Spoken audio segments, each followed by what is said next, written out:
Welcome to Inside Design with Cant and Cole, hosted by two nationally published Atlanta interior designers, Joanne Kandrak and Kelly Cole. These energetic women are also world travelers, charity givers, and bloggers with a wealth of information to share and stories to tell about the interior design world. Okay, now just a warning, this is going to be fun and not too serious. After all, they still do have an interior design business running at full speed. Hey everybody, thanks for joining in. This is Inside Design with Kandrak and Cole, and today is episode 26, The Power of Organization. This is Kelly, and today I'm running solo, so Joanne's on vacation, so I have a guest speaker that I'm very excited about. Carrie Peeples is the Chief Organizing Officer, I love that, Chief Organizing Officer, of NeatSmart, and we met at the Southern Sea Conference, which we've talked about a lot in the past, which is a conference for women entrepreneurial creatives. And being that I am a self-confessed total type A OCD who gets a complete kick out of this stuff, I was so happy to talk to her because even though I feel like my life and my house and my office is neat as a pin and totally organized, I'm always into improvements and ideas. So check her out if you're at home listening. Her website is NeatSmart.com, NeatSmart.com. And I love the homepage of her website because I feel like it really says it all, and I feel very strongly about kind of what Carrie does and the foundation for her company, which is this: life is easier when you know what you have and where it goes. Your home should be a reflection of who you are and what you value. There is beauty in simplicity. Structure means less stress. You have permission to say no to having stuff that doesn't make you happy. You are more successful in life when you are organized. So I totally agree with that. So hi, Carrie. Hi, Kelly. Thank you so much. I'm so excited to be here. And your office is impeccable. It's NeatSmart approved. Oh, thank God. And I did not prepare for her. So that's a really big compliment. Well, when I was kind of preparing for this and like stalking you and stuff, I saw your Facebook Live account called Drink Wine, Get Organized. And I was like, I love her. This is so good. Well, that combines two of my favorite things to do, which is drink wine and get organized. But I host that with my friend Nancy Waldeck, who is a healthy chef partyologist. Really? So her whole belief and how she conducts her business is around healthy recipes that don't really feel healthy, don't seem healthy, but of course combining it with wine. So I get to share my organizing tips, and she gets to share her healthy recipes and wine pairings, and we just have a blast doing it. That is a total perfect pair and something that I need to be hooked into more. Yeah. So tell me how you got started. What's your professional background, and how did you start NeatSmart? Okay. So way back in the a million years ago, I got my degree in drawing and painting. Oh, really? From the University of Georgia. And so I'm actually a Georgia native. I was born in Atlanta, but I grew up in Gainesville, Georgia. Okay. And from there, I kind of stumbled along and ended up in the software industry. Okay. And I spent about 15 years doing training, implementation, design, believe it or not, of different software applications. And it was really like organizing. My last job, I worked for a compliance software company, and please don't fall asleep yet. We're listening. But I helped people create virtual organization systems for paperwork and documentation for audits and surveys, which is, again, not very interesting, but it was the same type of skill that I do now. I've always organized for friends and family. I was the one that people would call on that would say, oh, I need help with my closet. And it was like, yes, let me come help you. Yeah. So I always did it for friends and family and just enjoyed doing it. And then, but it was something I really wanted to pursue further. I just thought, well, no one would ever pay for that because it's so much fun. And then I finally realized that it's not fun for everyone. It's not fun for everybody. So in 2012, the company that I worked for was bought out. And I took that as my cue to exit Stage Right. And so that's when I started the business NeatSmart, and it's been growing steadily since then.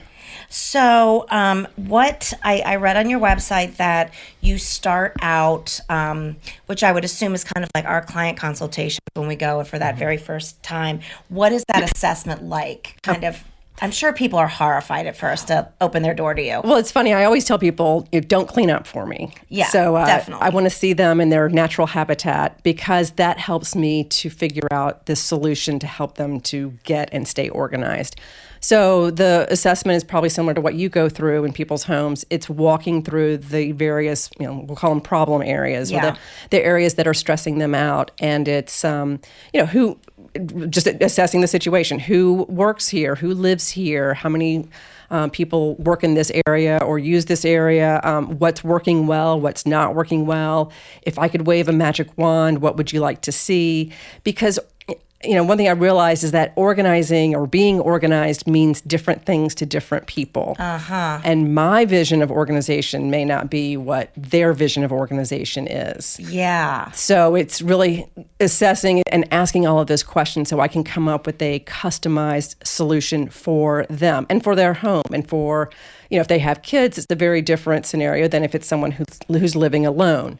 And again, it depends on the area. Sometimes, there's a lot of times I work in people's closets, so that's just going to be them in that area versus a kitchen might be, well, we want to have a space up where our kids can come in and make their own snacks. So it's really assessing what is the scope of the project, how much, involvement will there be from other people? Yeah. And then what is their design aesthetic? Do they want to have, baskets or clear bins? Do they already have organizing supplies? And so it's really just assessing what's in their home, what do they need, and what is their goal, what is their time frame and budget. So I know that you organize like every space that could possibly be, including things that people might not even think about.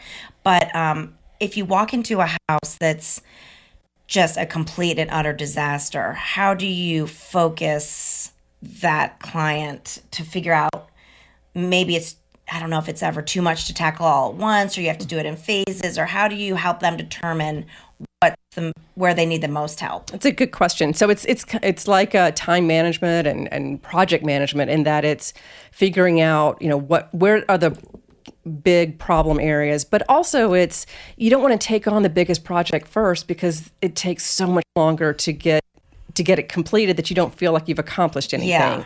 And I always tell people, you've got to, I didn't coin this, but you've got to take care of yourself before you can take care of others. Mm-hmm. So if you can get your closet, your bedroom, your sanctuary, get that in order first, then it's usually a smaller project, is easily attackable and get a quick win, and then move on to say a kitchen, because you've got to take care of yourself. You've got to take care of your family if you have one.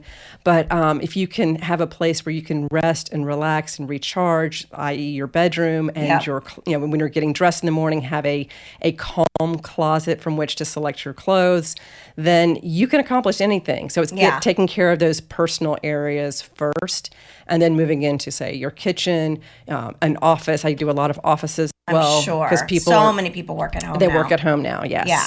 So I'm sure you have like a gazillion ideas and ways that you can help people, but what would be kind of your top 3 that you've kind of found successful for people? The first thing you have to realize with, quote, getting organized is there's a difference between getting organized and staying organized. Yeah. So, you can lead that horse to water, but they've got to really want to be organized. So I'm part therapist and part trainer. I'm sure.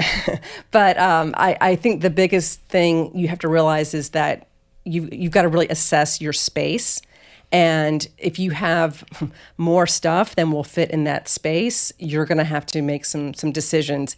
And really, you've got to find out what's their goal. Why did they call me? If it's, we're going to be renovating and we need to, pack everything up to get ready for that renovation, it's very different from I just moved in, or or I've always been disorganized. I mean, that's very different. They're just very different scenarios that I work in. But I find that you've got to be willing to get rid of things and clear out the excess before you can create a system of organization, because you may not need everything that you have in there. So it's really identifying and being mindful of what you have in your home and what you're really using. Yeah. And I'm sure that for you, this is something that I've learned in design is it's not my home. I'm the catalyst, but I am creating a design for you. I might not even like it. But if the scale is right and everything's working and it's you, then I've done my job. Absolutely. So very similar. Yeah, I can imagine you want to go in, like I would want to go in and organize it the way my brain works, but that might not work for that person. Absolutely. And also it's, again, like I said, what I think of as organized may not be what they think of as organized. And also, a lot of people say, oh, well, I want to see a before and after picture. It's like sometimes the after isn't some glamorous, picture that you'd want to see on Instagram. It's probably is better, but it may not be, oh my gosh, this beautiful space. It's better for that person. Well, I noticed that when I was looking at all of your before and afters, that it wasn't like not every before and after was a massive overhaul. Like I could tell you really respected that person's space and used a lot of what they already had, just made it better. Not like you ran out to the Container Store and spent $500 to completely re-jazz everything. Absolutely. And that's another thing. A lot of people buy organizing products because they're on sale, or they have this aspiration that, oh my gosh, once I get this box or bin, I'm going to be organized. And that may or may not be the case. But I do like to use what they've already purchased or what they have and respect what their budget is, and also respect whatever their aesthetic is. And it's just a matter of recognizing, what's going to work for them. That's why that assessment is so key. Yeah. And determining, why are you making this change? Why do you want to be organized? And what does that mean to you? Because that may be different. Like you say, it's not my design. It's not what I would want, but it might be what they want and what they need. Where, speaking of the Container Store, is one of my favorite places. I love IKEA I think their bookcases and their desks and everything are just... if I had a dime for every Calyx I've purchased and built, I'd be very wealthy. Is that one of your favorite? The Calyx is great. Yeah, how do you spell that? Is that C? It's Kallallax. It's what you guys have upstairs. Yeah. Okay, I forgot it. We bought that so many years ago. So are there other IKEA brand or collections that you particularly love? Like I said, the Calyx is really good. The Billy bookcase is good. Oh yeah, I love those. And I don't do a lot of furniture necessarily, but they're a great resource for inexpensive furniture type pieces for bookcases, or sometimes desks, especially for kids and teens. A lot of times they need a desk or workspace. What do you use to organize kids? Like so Target or something more fantastic than that? The Container Store has a great collection of just about everything. And what I love about shopping there is that it's been curated. So they have good prices and a good selection. Bed Bath & Beyond also has a really good selection. They do. Out in the burbs here, there's At Home. Oh yeah, it used to be Garden Ridge. Yes. They have a great selection of organizing, baskets and bins. Kids always need a laundry bin or laundry hamper. I recommend the tall ones also for toys, so they can almost make it a game to put things back up. Yeah. For kids, you always want to have things that are open on the top. Yeah. Because if you have, something with a lid and you've got to pull it off the cabinet, and it's just the simpler the better. Right. So, so that people, because it's so funny when people say, learn like what I do for a living. They're like, oh, well, you're not coming over to my house for dinner. I'm like, oh, come on. I don't care. I care about my house. I do not care about anybody else's house. I am not a judger. But I hear that all the time. Like, well, I don't want to have you over. I'm like, okay, I'm not going to open your closet. Yeah, well, I kind of will when you're not looking up. I know. There's no judging. That's probably the first thing I say when I go into somebody's house. I'm like, this is not a big, this is fine. I've seen worse. I don't judge you based on this, because everybody's got different gifts and talents, and organization is just not something that everybody is into. So I get that. So what, we won't name names or locations or anything, but what would tell me like a horror story? Okay. Well, I have to be careful here because I don't, this is a very intimate business, Yes, as you can yes, imagine. yes. But I would find probably the trait that is most frustrating to deal with is the people that say, oh my gosh, can you organize this? But they don't want to get rid of anything. Yeah. So let's say and I'm not a math person, but X does not equal 2X. Yeah. So, and I am not a housekeeper. So some people That's a good point. confuse organizing with cleaning up, and Yes. that is not me. So I've had a couple of clients who just think that I can wave a magic wand and automatically their kids will put everything back just because there's a system there, and I'm not that child's parent, so I can't make them do that. But they Right. think, oh well, if Carrie creates the pretty baskets and puts all the labels on there, the child will automatically put everything back, and that's not the case for kids. That's not the case for adults as well. So there's still, like I said, there's a difference between getting organized, staying organized. Requires additional effort. Well, my husband and I have this conversation all the time because his office isn't too bad. I mean, it really isn't, but he'll have a cleanup day, and it'll look great. But I'm like, but honey, there's nothing in your trash can, which tells me that you just prettied everything. You Rearranged. You didn't throw anything out. And I'll like open a drawer and it's completely full. Or I'm like, okay. That makes my heart beat. I know. Well, me too. I'm like, where's the system? You know, where everything needs a place. Is this drawer all cables? Is this drawer all paper? This drawer cannot be a mix. And he's like, get out of my office. I'm like, okay, I know it's not my space. Pick your battles.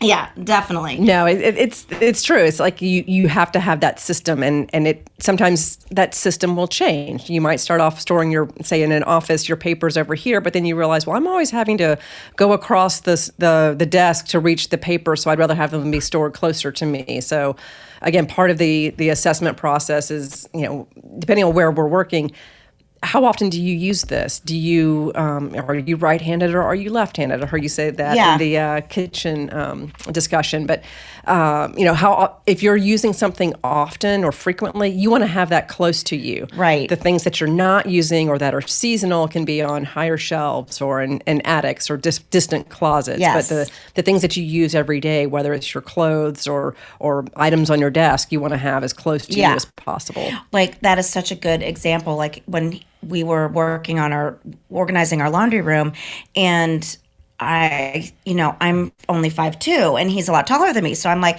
okay, everything I'm going to reach for has to be at my eye level. So true. You can put the batteries up top, you can put the extra, pet medicines up top, but anything that I'm going to need to get to, do not put up high, because I'm like getting out the, the tongs all the time. It's so annoying. It's true. And heavy things you don't want to store high anyway. So the batteries, you want to have this on a lower shelf. Yeah. Paper towels are great on the high shelf, even though, you don't want it to be too inaccessible. But, you also have to pay attention to how big things are and how much they weigh, because, it's a strain to have to pull things down if it's too high and too heavy. Now, I noticed on your blog, you have so many great topics. I mean, there's so much information you can get from you between the drink wine and get organized on Facebook Live and then the blog. But you talked about so many things on the blog that I wouldn't have thought about, like this kills me every year, is like after tax time,